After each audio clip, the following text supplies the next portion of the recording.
നമസ്കാരം. മലയാളി വാർത്ത പ്ലസിലേക്ക് സ്വാഗതം. ടെഹ്റാനിലെ എണ്ണ ശുദ്ധീകരണശാല അഗ്നിക്കിരയാക്കി ഇസ്രയേൽ താണ്ഡവം.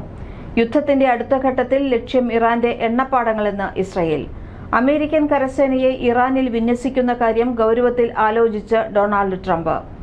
ഇറാൻ സമ്പദ്ഘടനയുടെ നട്ടെല്ലായ എണ്ണ മേഖലയ്ക്ക് നേരെയുള്ള ആക്രമണത്തിൽ ലോകരാജ്യങ്ങൾ ആശങ്കയിൽ തന്നെ.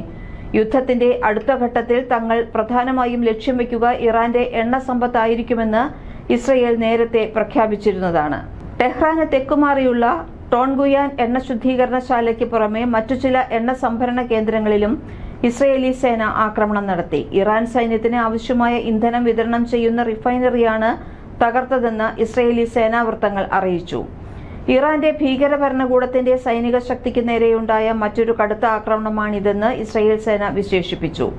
ഇതിനിടെ അമേരിക്കൻ കരസേനയെ ഇറാൻ മണ്ണിൽ വിന്യസിക്കാൻ അമേരിക്കൻ പ്രസിഡന്റ് ഡൊണാൾഡ് ട്രംപ് സ്വകാര്യ യോഗത്തിൽ താൽപര്യം പ്രകടിപ്പിച്ചതായി സൈനിക വൃത്തങ്ങളെ ഉദ്ധരിച്ചുകൊണ്ട് ഡെയിലി മെയിൽ പോലുള്ള പാശ്ചാത്യ മാധ്യമങ്ങൾ റിപ്പോർട്ട് ചെയ്യുന്നു. യുദ്ധാനന്തര ഇറാനെക്കുറിച്ചുള്ള തന്റെ സ്വപ്നങ്ങൾ സാക്ഷാത്കരിക്കാൻ ഇത് അത്യാവശ്യമാണെന്ന് അമേരിക്കൻ പ്രസിഡന്റ് വൈറ്റ് ഹൌസ് ഉപദേഷ്ടാക്കളോട് പറഞ്ഞതായാണ് റിപ്പോർട്ട്. വെനിസ്വേലയെ നിയന്ത്രിക്കുന്നതുപോലെ യുദ്ധാനന്തര ഇറാനെ നിയന്ത്രിക്കാൻ കഴിയുമെന്നാണ് ട്രംപ് പ്രതീക്ഷിക്കുന്നതെന്ന് മറ്റു ചില സ്രോതസ്സുകളെ ഉദ്ധരിച്ചുകൊണ്ട് NBC ന്യൂസും റിപ്പോർട്ട് ചെയ്തു. പൂർണ്ണ തോതിലുള്ള അധിനിവേശമല്ല ഇപ്പോൾ ട്രംപ് ആഗ്രഹിക്കുന്നതെന്ന് വെളിപ്പെടുത്തിയ ചില ഉദ്യോഗസ്ഥർ തന്ത്രപരമായ ആവശ്യങ്ങൾക്കായി കുറച്ച് സൈന്യത്തെ വിന്യസിക്കാനാണ് ഉദ്ദേശിക്കുന്നതെന്നും പറഞ്ഞു. ഇതുവരെ വ്യോമ നാവിക പോരാട്ടങ്ങൾ മാത്രമാണ് നടന്നിട്ടുള്ളത്. കരസേനയെ വിന്യസിക്കുകയാണെങ്കിൽ 2021 അഫ്ഗാനിസ്ഥാനിൽ നിന്നും പിന്മാറിയതിനു ശേഷം ഇതാദ്യമായിട്ടായിരിക്കും അമേരിക്കൻ സൈന്യം വിദേശ മണ്ണിൽ കാലുകുത്തുന്നത്. ഖമനേയുടെ പിൻഗാമിയെ തെരഞ്ഞെടുത്തതിൽ അമേരിക്കയ്ക്കും പങ്കുണ്ടാവണമെന്ന് കഴിഞ്ഞ ദിവസം ട്രംപ് ആവശ്യപ്പെട്ടു. ഇസ്രയേലിനും അമേരിക്കയ്ക്കും അഭിമതനായ ഒരു വ്യക്തിയാണെങ്കിൽ ജനാധിപത്യ രീതിയിലല്ലാതെ തെരഞ്ഞെടുക്കുന്ന വ്യക്തിയെയും തങ്ങൾ അംഗീകരിക്കുമെന്നും അദ്ദേഹം വ്യക്തമാക്കി. ഇന്നലെ ഇസ്രയേലിന് നേരെയും കടുത്ത ആക്രമണമുണ്ടായി. ഹിസ്ബുള്ളയുടെ റോക്കറ്റ് ആക്രമണവും ഇറാന്റെ ബാലിസ്റ്റിക് മിസൈൽ ആക്രമണവും ഏതാണ്ട് ഒരേ സമയത്താണ് നടന്നത്. വടക്കൻ ഇസ്രയേലിലെ ഹൈഫ, കിരാറ്റ്, ഷ്മോണ തുടങ്ങിയ നഗരങ്ങളെ ലക്ഷ്യം വെച്ചായിരുന്നു ആക്രമണം.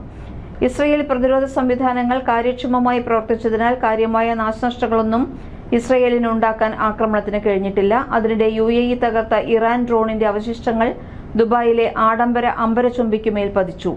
ഇതിൽ ഒരാൾ കൊല്ലപ്പെട്ടതായി ഔദ്യോഗിക സ്ഥിരീകരണം വന്നിട്ടുണ്ട്. 88 നിലകളുള്ള മരീന ടവറിന് മേലാണ് ഡ്രോൺ അവശിഷ്ടങ്ങൾ പതിച്ചത്. യുദ്ധത്തിന്റെ അടുത്ത ഘട്ടത്തിൽ നിരവധി അപ്രതീക്ഷിത നീക്കങ്ങൾ ഉണ്ടാകുമെന്നാണ് ഇസ്രയേൽ പ്രധാനമന്ത്രി ബെഞ്ചമിൻ നെതന്യാഹുവിന്റെ മുന്നറിയിപ്പ്.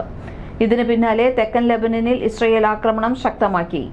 ഇറാന്റെ റവല്യൂഷണറി ഗാർഡ്സ് ഖുദ്സ് ഫോഴ്സിന്റെ ലെബനൻ ശാഖയിലെ കമാൻഡർമാരെ ലക്ഷ്യമിട്ടാണ് ഞായറാഴ്ച പുലർച്ചെ ആക്രമണം നടന്നത്. ഇറാനിയൻ ഭീകരവാദികൾ ലെബനൻ മണ്ണിൽ താവളമുറപ്പിക്കാൻ അനുവദിക്കില്ല എന്ന് ഇസ്രയേൽ സൈന്യം പ്രസ്താവനയിൽ വ്യക്തമാക്കി. തെക്കൻ ലെബനനിൽ ഇസ്രയേൽ നടത്തിയ വിവിധ വ്യോമാക്രമണങ്ങളിൽ 8 പേർ കൊല്ലപ്പെട്ടു. ശനിയാഴ്ച മാത്രം നടന്ന ആക്രമണങ്ങളിൽ കൊല്ലപ്പെട്ടവരുടെ എണ്ണം 47 ബെയ്റൂട്ടിലെ ഒരു ഹോട്ടലിന് നേരെ ഡ്രോൺ ആക്രമണത്തിൽ 4 പേർ കൊല്ലപ്പെടുകയും 10 പേർക്ക് പരിക്കേൽക്കുകയും ചെയ്തു. അയൽ രാജ്യങ്ങൾക്ക് നേരെ നടത്തിയ ആക്രമണങ്ങളിൽ ഇറാൻ പ്രസിഡന്റ് മസൂദ് പെസഷ്കിയാൻ ശനിയാഴ്ച ക്ഷമാപണം നടത്തി. എന്നാൽ മണിക്കൂറുകൾക്കകം അബുദാബിയിലെ US വ്യോമതാവളത്തിൽ ഇറാൻ ഡ്രോണുകൾ പതിച്ചു. കുവൈറ്റ്, ബഹ്റൈൻ, സൗദി അറേബ്യ എന്നിവിടങ്ങളിലും തുടർച്ചയായ ആക്രമണമുണ്ടായി. യാത്രക്കാരെ പരിഭ്രാന്തരാക്കി ദുബായ് രാജ്യാന്തര വിമാനത്താവളത്തിൽ മിസൈൽ പതിച്ചു. കുവൈറ്റ് രാജ്യാന്തര വിമാനത്താവളത്തിലെ ഇന്ധന ടാങ്കുകൾക്ക് നേരെ ഡ്രോൺ ആക്രമണമുണ്ടായി. എന്നാൽ സമാധാനത്തിനായി ശ്രമിക്കുന്ന രാഷ്ട്രീയക്കാരും യുദ്ധം തുടരണമെന്ന് ആഗ്രഹിക്കുന്ന തീവ്രവാദികളും തമ്മിലുള്ള അഭിപ്രായ വ്യത്യാസം ഇറാന്റെ നയതന്ത്ര നീക്കങ്ങളെ ബാധിക്കുന്നുണ്ട്. സുപ്രീം നേതാവ് ആയത്തുള്ള അലി ഖമേനി കൊല്ലപ്പെട്ടതിനു ശേഷം രൂപീകരിച്ച ലീഡർഷിപ്പ് കൗൺസിലെ അംഗങ്ങൾക്കിടയിലും ഭിന്നതയുണ്ടെന്നാണ് റിപ്പോർട്ടുകൾ. ഇതേസമയം ഇറാൻ അതിശക്തമായി ആക്രമിക്കപ്പെടുമെന്നും കൂടുതൽ മേഖലകൾ ലക്ഷ്യമിടുമെന്നും ട്രംപ് ആവർത്തിച്ചു. സമാധാന ചർച്ചകൾക്ക് താൻ തയ്യാറല്ലെന്നും ഇപ്പോൾ നടക്കുന്നത് വെറുമൊരു ചെറിയ യാത്ര മാത്രമാണെന്നും ട്രംപ് മാധ്യമപ്രവർത്തകരോട് പറഞ്ഞു.